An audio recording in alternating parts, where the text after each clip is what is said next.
Yellow Wallpaper by Charlotte Perkins Gilman. Part 1. It is very seldom that mere ordinary people like John and myself secure ancestral halls for the summer. A colonial mansion, a hereditary estate, I would say haunted house, and reach the height of romantic felicity, but that would be asking too much of fate. Still, I will proudly declare that there is something queer about it. Else why should it be let so cheaply? And why have stood so long untenanted? John laughs at me, of course, but one expects that in marriage. John is practical in the extreme. He has no patience with faith, an intense horror of superstition, and he scoffs openly at any talk of things not to be felt and seen and put down in figures. John is a physician, and perhaps, I would not say it to a living soul, of course, but this is dead paper and a great relief to my mind, perhaps that is one reason I do not get well faster. You see, he does not believe I am sick. And what can one do? If a physician of high standing, and one's own husband, assures friends and relatives that there is really nothing the matter with one but temporary nervous depression, a slight hysterical tendency, what is one to do? My brother is also a physician, and also of high standing, and he says the same thing. So I take phosphates or phosphites, whichever it is, and tonics, and journeys, and air, and exercise, and I am absolutely forbidden to work until I am well again. Personally, I disagree with their ideas. Personally, I believe that congenial work with excitement and change would do me good. But what is one to do? I did write for a while, in spite of them, but it does exhaust me a good deal, having to be so sly about it, or else meet with heavy opposition.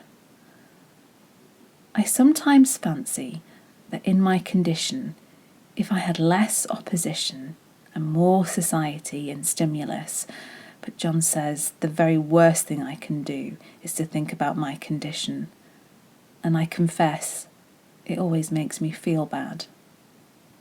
So I will let it alone and talk about the house. The most beautiful place. It is quite alone, standing well back from the road, quite 3 miles from the village. It makes me think of English places that you read about, for there are hedges and walls and gates that lock, and lots of separate little houses for the gardeners and people. There is a delicious garden. I never saw such a garden, large and shady, full of box-bordered paths and lined with long, grate-covered arbours with seats under them. There are greenhouses too, but they are all broken now. There was some legal trouble, I believe, something about the heirs and co-heirs. Anyhow, the place has been empty for years. That spoils my ghostliness. I am afraid, but I don't care. There is something strange about the house. I can feel it.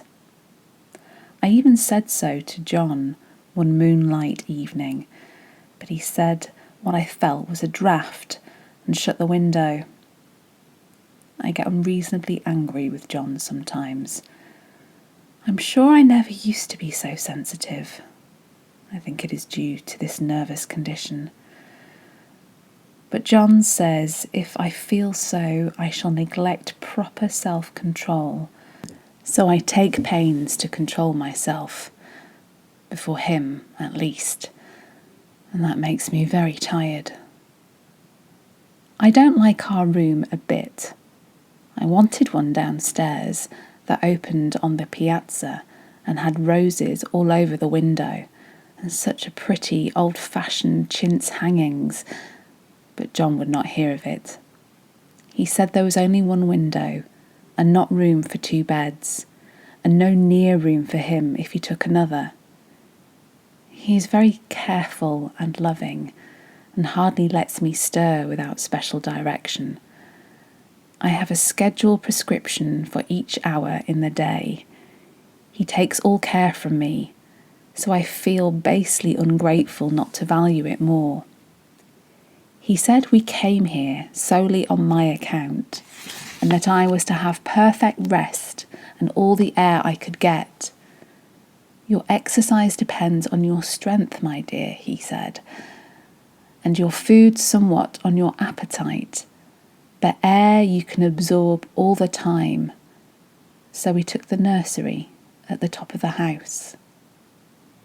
It is a big, airy room, the whole floor nearly, with windows that look all ways, and air and sunshine galore. It was a nursery first, then a playroom and gymnasium, I should judge, for the windows are barred for little children, and there are rings and things on the walls. The paint and the paper look as if a boys' school had used it. It is stripped off, the paper, in great patches around the head of my bed, about as far as I can reach, and in a great place on the other side of the room, low down. I never saw a worse paper in all my life.